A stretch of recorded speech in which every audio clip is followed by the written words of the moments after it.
Bonjour et bienvenue sur la mécanique universelle. Alors aujourd'hui nous sommes lundi 26 septembre 2022 et je voulais euh, rapprocher un article que j'ai lu sur internet issu du site Kern Info euh, sur Travail, le roman de Zola. Et j'ai lu un petit peu le début là, de cet article. euh, et voilà, ça m'a inspiré. Je trouve très très intéressant et là très euh, bien documenté avec des références fortes et un vrai travail de philosophe. Mais je ne suis pas d'accord avec certaines propositions. Donc, je vais commencer à lire et puis je digresserai euh, quand il sera le temps de le faire pour moi. Voilà. Alors, et c'est en lien avec la mécanique universelle.net, mon site, et donc le travail, les 3 ou 4 vidéos que j'ai déjà faites sur l'utopie, à partir de cet ouvrage-là, l'utopie, texte choisi, etc. Voilà. Euh, à propos de Zola, donc, et de cet ouvrage-là, que je trouve, oui, vraiment important. Je n'ai pas lu l'ouvrage, mais simplement en lisant le petit extrait qu'on retrouve sur l'utopie, je trouve cette réflexion très très intéressante. Alors, deuxième des 4 évangiles, après Fécondité, le roman Travail est le dernier de ces livres qu'Émile Zola ait eu entier dans les mains. Vérité, inspiré de l'affaire Dreyfus, eut une publication posthume, et Justice était encore une ébauche quand il mourut asphyxié le 28 septembre 1902. Donc un an après, après le roman de Travail. Travail a une particularité qui le distingue des 20 romans de la série des Rougon-Macquart. Un siècle après sa parution, peu de gens en savaient encore l'existence. Il faut avoir de l'endurance pour trouver et pour lire Travail. La dernière édition séparée date de 1928, venant d'un des écrivains les plus extraordinairement superbes et généreux du XIXe siècle. L'ouvrage est pourtant de médiocre facture et qualité romanesque, et peu convaincant quant à la théorie de la rédemption du travail qui s'y développe. Alors, médiocre de facture et de qualité romanesque. Je comprends, je n'ai pas lu l'ouvrage, mais je pense qu'il est effectivement, comme le dit Alain Maurice, de médiocre facture et de médiocre qualité romanesque. Parce qu'en fait, je pense que la plupart, et je ne sais pas, mais ça serait intéressant de chercher si, sur cet ouvrage, l'Utopie, c'est le recueil d'une vingtaine, 30 auteurs qui ont écrit sur l'Utopie. Alors il y a Babeuf, Campanella, Bulwer-Lytton, l'abbé de Saint-Pierre, etc. Est-ce que la qualité littéraire est primordiale? Alors peut-être pour le XVIIe siècle, le XVIe siècle, etc., c'était un point important. Mais je pense que un auteur qui réfléchit à l'évolution de l'humanité, à une sorte de finalité, à la logique de l'évolution de l'humanité, parce que c'est ça, je pense, travail. Ça correspond un petit peu à ça.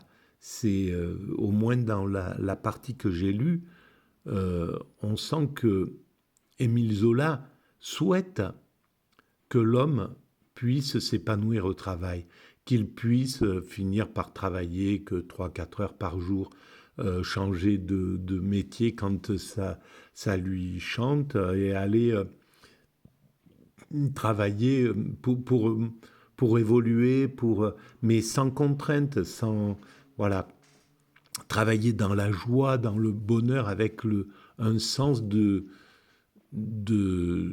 l'action à accomplir, du travail à accomplir, et puis voilà, une satisfaction de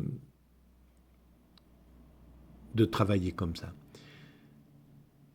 Alors, cet espoir, ce désir, mais qu'est-ce qu'il est humain, quoi, hein? Il est vraiment... c'est même assez incroyable qu'on puisse ne pas penser que ça serait l'idéal et que on peut lutter, on doit lutter pour attirer l'humanité vers ce type de comportement. Dès qu'on lit ça, on est tout de suite plongé vers les ouvriers qui travaillent au Bangladesh pour des sociétés occidentales, pour faire fabriquer des habits, des téléphones, dans un esclavage clair et net. C'est quand même incroyable, en passant une existence dans le danger, en travaillant la moitié de leur vie, peut-être davantage, et ne leur donnant même pas les moyens de pouvoir jouir de l'existence, quoi. C'est des vies complètement abusées par le système.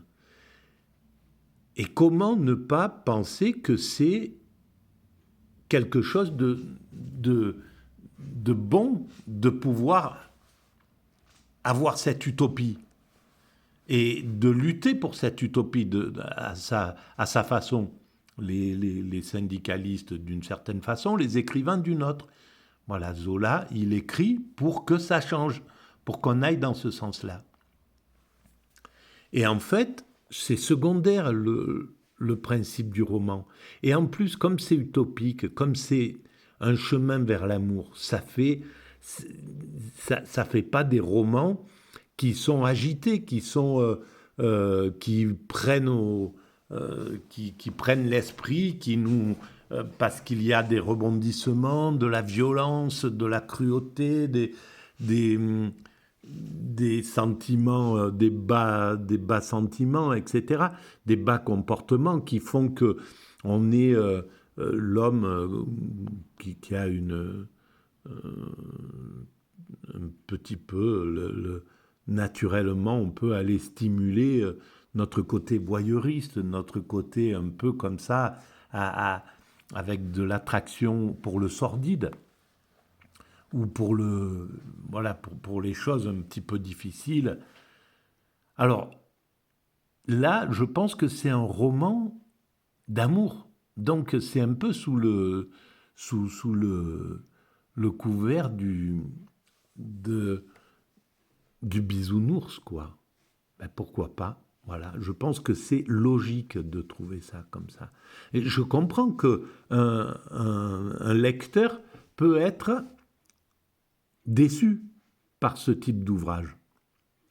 Mais si on comprend le sens de ce travail, on peut comprendre, on peut pardonner à l'auteur d'avoir fait un livre qui n'est pas passionnant, voilà, dans le sens, mais parce qu'il va chercher à éveiller d'autres sentiments que la passion, voilà. Donc, Vérité, inspirée de l'affaire Dreyfus, eut une publication posthume et Justice était encore une ébauche quand il mourut asphyxié le 28 septembre 1902. Travail a une particularité qui le distingue des 20 romans de la série des Rougon-Macquart. Donc, il faut avoir une endurance, etc. Ça, je l'avais lu déjà.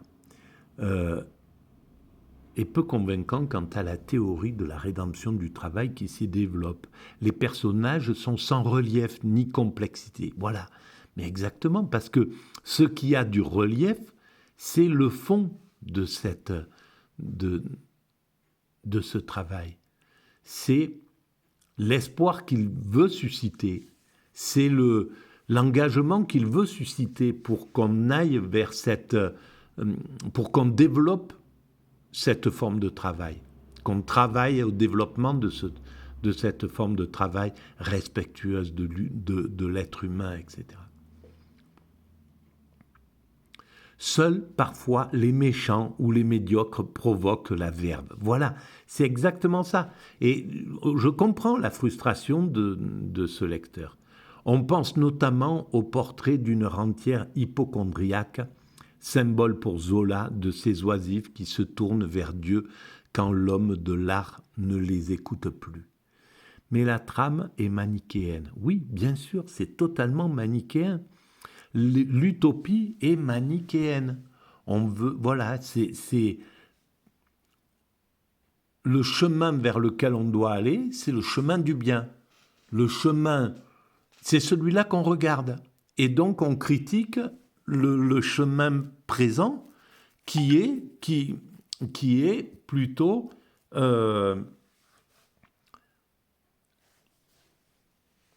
voilà, qui comporte l'abus des gens, l'abus de l'ouvrier, etc., etc.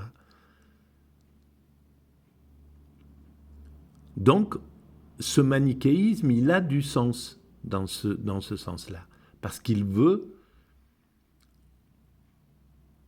pousser à ce qu'on choisisse une voie plutôt qu'une autre, plutôt que la voie actuelle, la voie de l'utopie, qui est la voie pour faire évoluer l'humanité. Et la répétition de thèmes sociaux donne ad nauseam un ensemble plus didactique que poétique. Exactement. Ben oui, la répétition des thèmes sociaux, parce que c'est ça. On ne peut pas aller autrement. Et je pense que, voilà, alors c'est critiquable, évidemment, et ça me ramène d'ailleurs tout à fait à la mécanique universelle, et même à ces vidéos que je fais, et qui sont des sortes de tautologies, où je reviens sans cesse sur la même vision. L'humanité est destinée à atteindre son ultime perfection, etc. C'est sans doute même jusqu'à ad nauseum. Mais il n'y a pas de solution, il n'y a pas d'autre solution.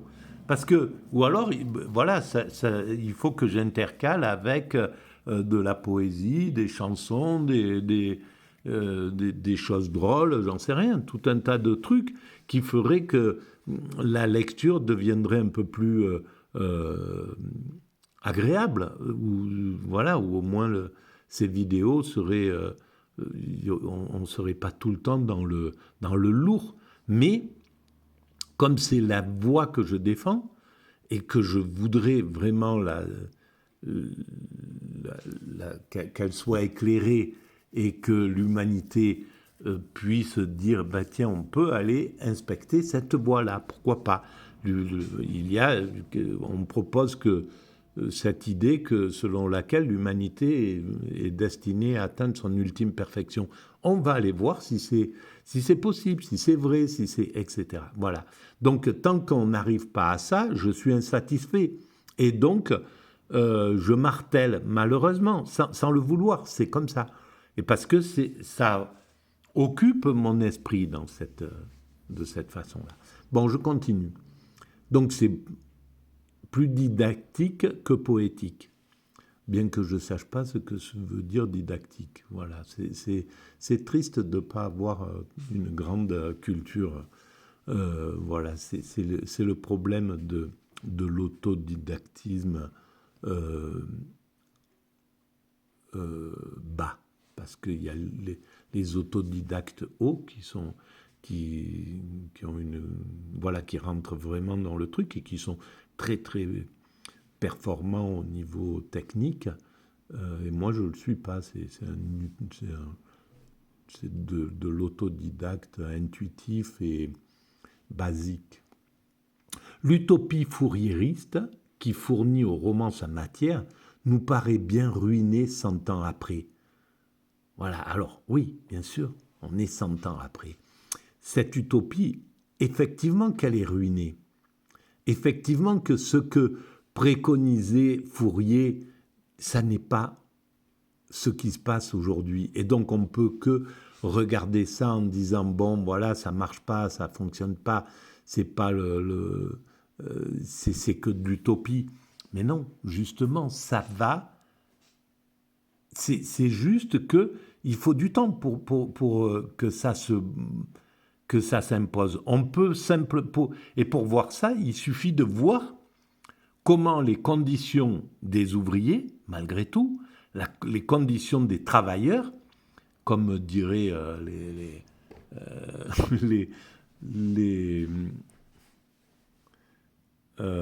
voilà, bon, bref, les partis politiques qui défendent les intérêts, qui veulent défendre les intérêts des travailleurs. Donc, parce que rien que le fait de parler, de dire les intérêts des travailleurs, ça me ramène tout de suite à ces paroles, et c'est vrai qu'ils ont réussi à dégrader l'image le son même de ces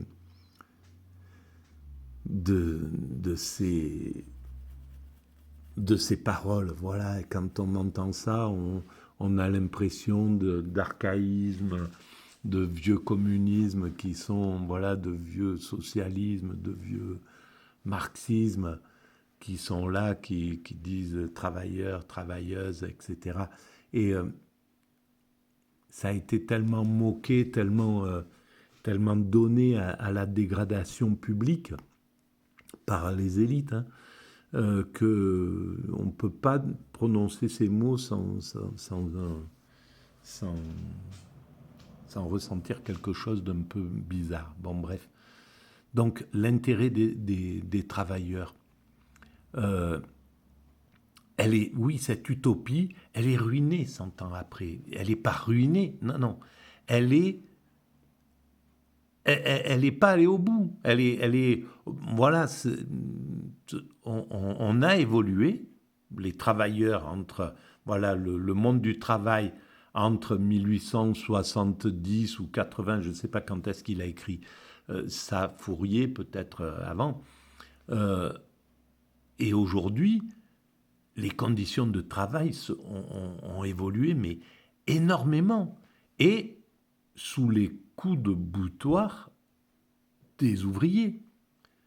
Des ouvriers organisés en syndicats, etc., des grèves, des violences subies, etc., pour pouvoir amener ces choses-là, parce qu'ils sont rares dans l'histoire de l'évolution des droits humains. Ils sont rares les moments où les patronats ont donné spontanément, ont fait évoluer spontanément les acquis sociaux. Je pense que c'est toujours par la contrainte qu'ils l'ont fait. Et on le voit aujourd'hui, quand il n'y a pas cette contrainte, si les patronats peuvent reprendre ce qu'ils ont donné, par exemple ce qui a été donné dans les années 60, 70, 80 au monde ouvrier, a été repris, la plus grande partie, par le néolibéralisme, parce qu'il est devenu tout puissant et qu'il a écrasé les syndicats, le Parti communiste, qui s'est écrasé tout seul avec à la fin du mur de Berlin, les médias, et donc en n'ayant plus de contestation, eh ben, il peut ravager tous les acquis sociaux. C'est ce qu'il a fait pendant 30 ans. Voilà. C'est très simple, hein, ces mécanismes-là. Alors oui, mais par contre, si on prolonge cette évolution, aujourd'hui les enfants ne travaillent pas, on est arrivé aux 35 heures, c'était 40 heures au 19e siècle, c'était peut-être même plus. C'était dans des conditions sordides, ils travaillaient le samedi et le dimanche, ils n'avaient pas de congé, ils n'avaient pas de protection sociale, etc. Il suffit de voir ce qu'on a gagné et de prolonger 100 ans plus loin pour voir ce que le monde des travailleurs aura gagné dans 100 ans, et dans 200 ans, ou dans 300 ans. Dans 300 ans, peut-être, même avant, on aura atteint ce que Fourier espérait pour le monde ouvrier, ce que Zola reprend dans Travail. C'est très très possible qu'on arrive à cela. Et je pense qu'on y arrivera. Voilà. Donc, alors, je continue.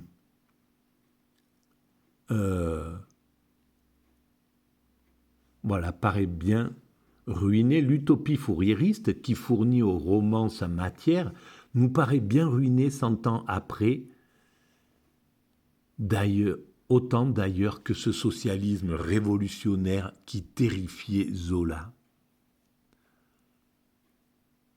Alors, ce socialisme révolutionnaire qui terrifiait Zola. Et je partage ce point de vue. Je pense que la révolte, à présent, doit être de velours, doit être une révolte de conscience. La révolution doit être de conscience, doit être orale, verbale, mais non pas violente. Par la violence, ça ne marche pas, d'abord, pour la plus grande partie. Donc, quand on fait le bilan des révolutions sur 300 ou 400 ans, ou je ne sais pas, eh ben, combien il y en a 2, 3 qui sont arrivés au bout, et pour donner un système soit terroriste, avec la Révolution française pendant quelque temps, soit dictatorial, avec les bolcheviks, ou avec la révolution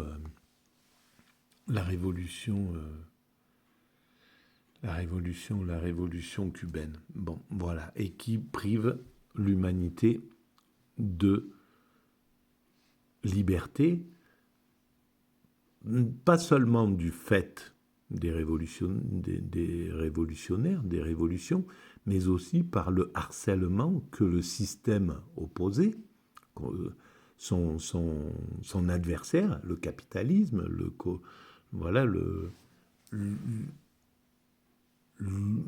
injecte contre cette révolution qu'il ne supporte pas.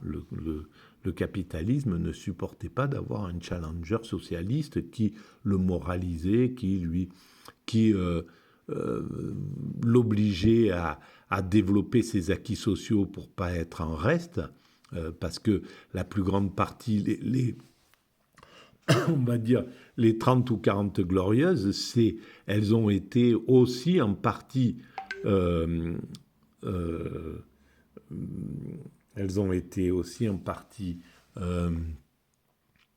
favorisées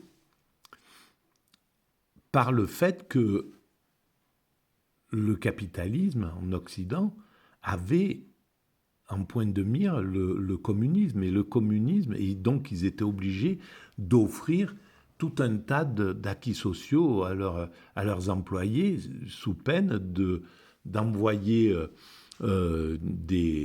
ces ouvriers vers le communisme. Voilà, de remplir son challenger. Il y avait un parti communiste en France, par exemple, etc. Et il fallait que les ouvriers soient bien traités pour qu'ils n'aient pas envie d'aller tous du côté du communisme, et de de préférer la perte de leur liberté pour améliorer leurs conditions de vie, qui étaient quand même pour les ouvriers dans ces pays plutôt favorables, voilà, plutôt développées. Voilà, il y avait des conditions un peu plus sociales, on va dire, ce qui était légitime. Mais par contre, ils étaient privés de liberté sur de nombreux plans. Voilà. Alors, donc, et je pense que la révolution, violente, elle est au détriment du peuple. D'ailleurs, le peuple ne s'y consent que quand il n'en peut plus. Il faut vraiment arriver au dernier degré. Il accepte un paquet de trucs, un peuple, avant de se révolter. C'est vraiment quand il arrive au dernier degré de l'insupportable qu'il va se révolter, qu'il va accepter de suivre ceux qui le révoltent, hein, parce qu'en fait, un peuple se révolte toujours derrière quelques dominants. Hein. C'est des dominants qui fomentent la révolte et voilà. Mais voilà, ça vient quand le peuple en peut plus, ça c'est clair. Mais c'est pas la meilleure solution pour moi. Pour moi, je pense que maintenant, on peut être apte à des révolutions douces, des révolutions qui sont des révolutions par la conscience. Et je pense que c'est un peu ce qui est en train de se passer. Là, on commence à pointer du doigt le système. Là, il y a la révolution douce est en place, en fait, doucement, on ne s'en rend même pas compte.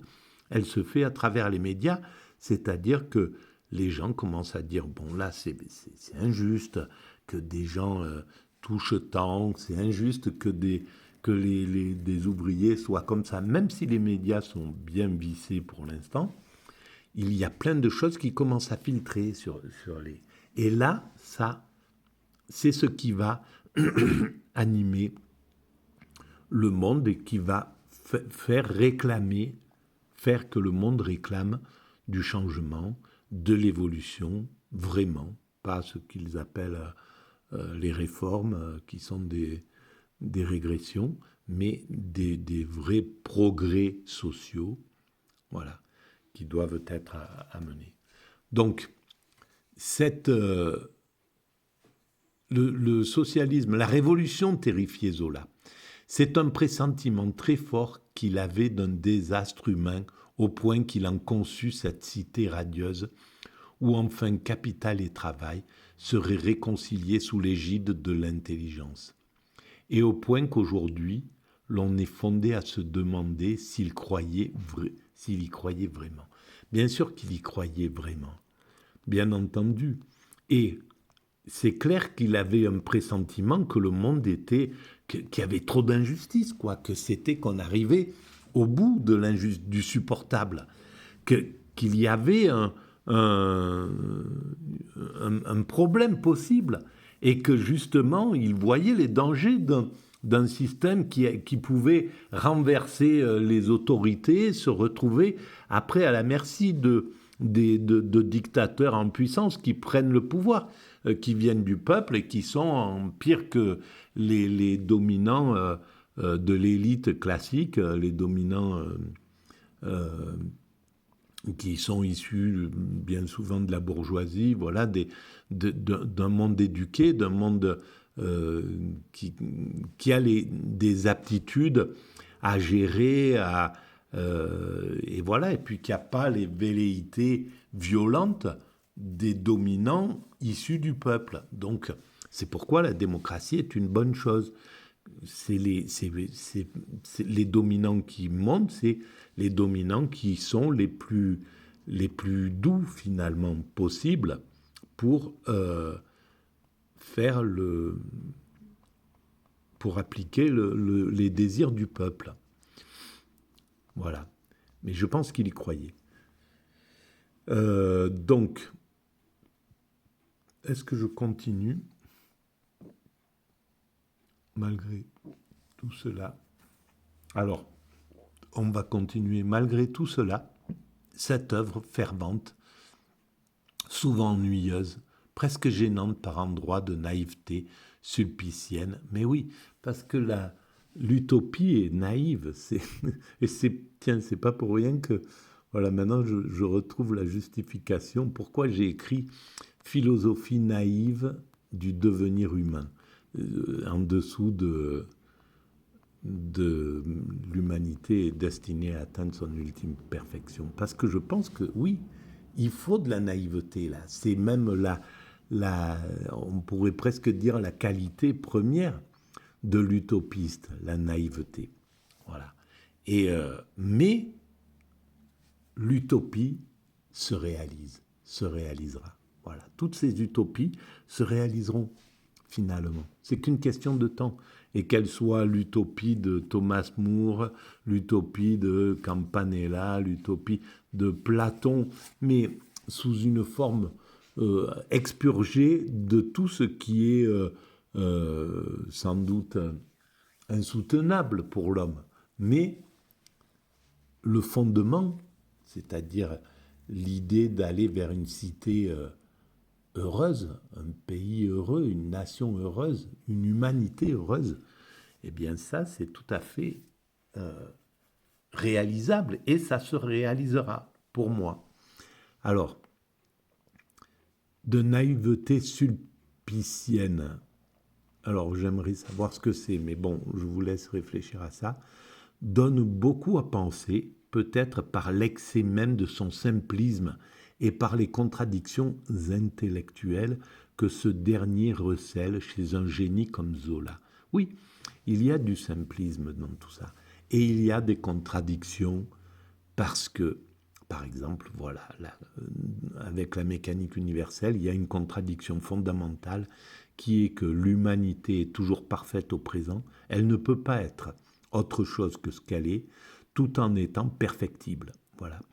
Donc, l'humanité doit être ce qu'elle est, donc injuste, maltraitant le monde ouvrier, etc., telle qu'elle est là, abusante sous certains angles. Mais il n'empêche qu'il faut penser que c'est pas comme ça qu'elle doit être et qu'il faut travailler à l'amélioration. Il faut contester le fait qu'elle soit comme ça, même si elle ne peut pas être autre chose que ce qu'elle est, au point T présent. Voilà. Donc c'est clair que c'est typiquement des contradictions. Nous sommes à l'orée du XXe siècle, dans un climat idéologique paradoxal, où religion de la science et naturalisme philosophique s'emploient à brider un puissant mouvement d'émancipation humaine, autant qu'il l'appelle, même le parti clérical avait donné de la voix dans cette cacophonie progressiste avec l'encyclique papale Rerum Novarum de 1891, supposée répondre par la réforme au prodrome, je ne connais pas tous ces mots, d'une révolution sociale. Voilà, pour éviter la révolution sociale, même le pape, même les dominants de l'Église, sans doute appelaient les patronats à améliorer les conditions des ouvriers. Voilà. Et ce désir d'émancipation, il était présent, quoi. Il était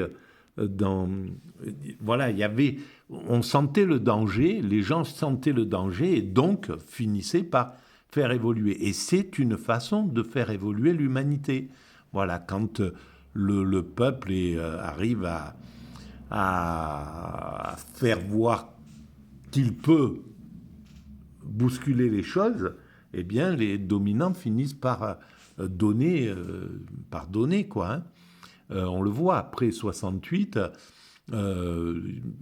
voilà, le gouvernement a donné tout un tas de choses qu'il a récupérées plus tard, sans doute, Mais il y a eu un tas d'évolutions sociales d'un seul coup. Les salaires ont été augmentés, tout un tas de choses a été bousculé dans les mois qui ont suivi cette révolte parce que elle avait fait peur aux dominants. Et malheureusement, on évolue comme ça, l'humanité. C'est pourquoi on évolue à tous les niveaux, au niveau social comme au niveau de l'humanité. Là, si on sent qu'il y a du danger pour la planète, et c'est face à ce danger, pourtant on le sait depuis longtemps, que la planète, qu'il ne faut pas voilà, abuser comme on abusait, qu'on devait se modérer, qu'on devait régler tout un tas de trucs qu'on ne réglait pas. On était dans la surdité, on le savait. Et il faut arriver aux portes du danger comme n'importe quel alcoolodépendant, par exemple. La plupart du temps, il faut qu'il arrive à l'accident pour pouvoir euh, dire bon ben j'arrête, c'est bon, ok, j'ai compris. Mais avant, il est dans la surdité. Donc on est dans un système comme ça, tout simplement parce qu'on n'est pas dans un système de sagesse. C'est pas la sagesse qui trace la route de l'humanité, c'est le marché. Et le marché, il est compulsif, c'est un toxicomane, le marché. C'est un système qui veut toujours plus, etc., qui ne peut pas réfléchir, qui avance la tête baissée et voilà, qui n'a pas de limite, en fait, et pas de réflexion. Il n'a pas l'aptitude à réfléchir, surtout dans un système de compétition comme il s'est imposé lui-même depuis la mondialisation et depuis le néolibéralisme. Dans ce système qu'il s'est imposé, il ne peut pas réfléchir. Il est comme deux mâles animaux en combat. Voilà, sur TikTok, l'autre fois, il y avait une vidéo, c'était deux cerfs qui étaient en train de se battre. Il y a un camion qui arrive et il a les feux qui les éclairent complètement et ils bougent pas, ils se continuent à se battre, ils sont complètement anesthésiés mentalement et le marché est anesthésié mentalement et il nous a anesthésiés pour pouvoir vendre de plus en plus et c'est de ça dont on doit sortir tout doucement, tranquillement, voilà. Et c'est clair que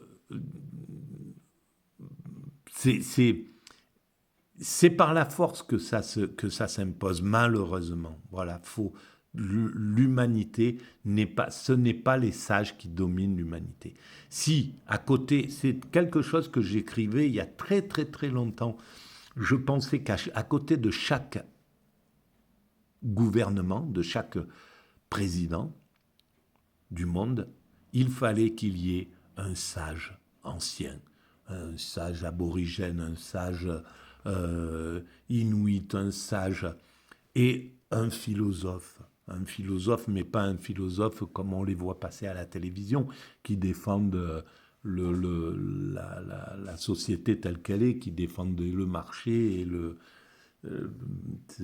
finalement, ce sont des sophistes, des philosophes sophistes qui défendent complètement le système tel qu'il est, même les guerriers, quoi, qui se rangent du côté des guerriers. Donc, ça paraît complètement voilà, anachronique d'un philosophe qui puisse défendre quelque chose comme ça, qui est l'injustice, en somme. Voilà, qui se range du côté de l'injustice. Donc pas ces philosophes-là, mais des philosophes qui ont une vision globale des choses. Voilà, des sages, etc., etc. Autour de ces hommes politiques qui, malheureusement, n'ont autour d'eux qu'une sorte de cour et qui sont voilà, tous liés à ce système ultralibéral. Et donc, ils sont influencés par ça. Ils ne peuvent pas faire autrement. Ça n'est même pas leur faute en réalité. Mais c'est un manque de clairvoyance. Voilà.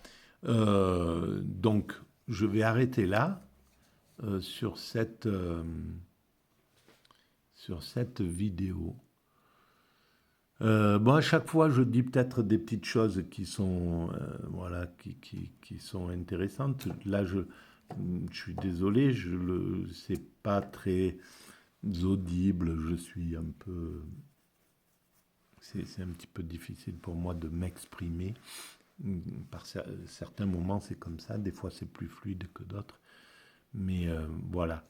En tout cas, l'humanité est parfaite au présent tout en étant perfectible.